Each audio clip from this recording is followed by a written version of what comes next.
நானு அசிஸ்டன்ட் இருக்கும்போது பார்த்துருக்கிறாரு. அப்புறம் இன்னொன்னு என்னன்னா, அவர்கிட்ட டைமிங் இருக்கு. அவர்ட்ட நல்ல டைமிங் இருக்கு. என்னன்னா, அதான் சொன்னேன்ல, கம்பெனில குடுக்குற டைமிங்க வச்சு தான் நம்ம ஆர்டிஸ்ட்ட கொண்டு போறோம்.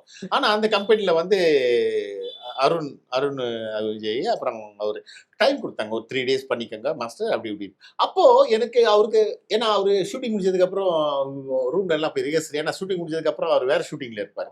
அதனால அவருக்கு டைம் குடுத்தனால அவருக்கு நிப்பாட்டி அழகா இது இப்படி விட்டேன். ஆனா சார் இப்படி சார் இப்படி. அவ இரு, இரு, இரு, இரு, இப்படி எப்படியாடா இப்படி இப்படி அதே சார் ஓகே இப்படின்னு சொல்லியாச்சுன்னா சூப்பரா பண்ணுவாரு. அவரு 2, 3 பாட்டுக்கு ஆட வச்சிருக்கேன் அந்த படத்துல. எஸ் மேடம் சொல்லிட்டு எஸ் மேடம்ல ரொம்ப பர்ஃபெக்டா ஆடுவாரு. என்னன்னா அவருக்கு அந்த டைம் கொடுக்கணும். இல்லையா வந்து சாங் பார்த்துட்டே இருந்தாரு, தூங்கிட்டாரு. சாங் முடிய நேரத்துல எந்திரிச்சாரு. முடிச்சிட்டீங்களா அப்படின்னு சொல்லி இந்த 2 ஷாட் எடுத்து அனுப்பிடுவோம். அவரு அதுக்கும் ரெடி, ஆட வச்சாலும் ரெடி. அவரு பத்தி நம்ம ஆர்டிஸ்ட பத்தி எப்பவுமே நான் இது சொல்ல மாட்டேன். என்னன்னா அவங்களுக்கு அந்த டைம் கொடுக்கணும்.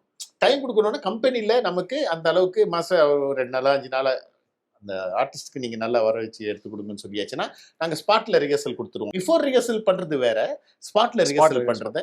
ஸ்பாட்ல பண்ணும்போது டான்சர்ஸ் எல்லாம் கூட இருக்கும்போ அவங்களுக்கே ஒரு இது வந்துடும். யாரா இருந்தாலும் நம்ம நல்லா பண்ணோம், எல்லாரும் இருக்கிறாங்க அப்படின்னு சொல்லி ஒரு ஃபீல் கிடைக்கும்.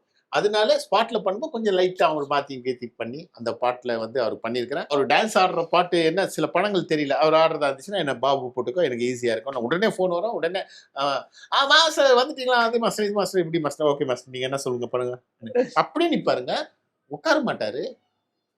அவர் கௌதமி சார் வந்து அவ்வளவு பெயினா இருந்தாலும் இதா இருந்தாலும் அந்த ஷாட் முடிச்சு அந்த மூவ்மெண்ட் கரெக்டா இருக்கா ஓகே பாபு யார்ட்டையும் பார்க்க மாட்டேன். ஓகே பாபு அப்பதான் போய் உட்காரு. அந்த ஷார்ட் முடிய வரைக்கும் போய் உட்கார மாட்டார்.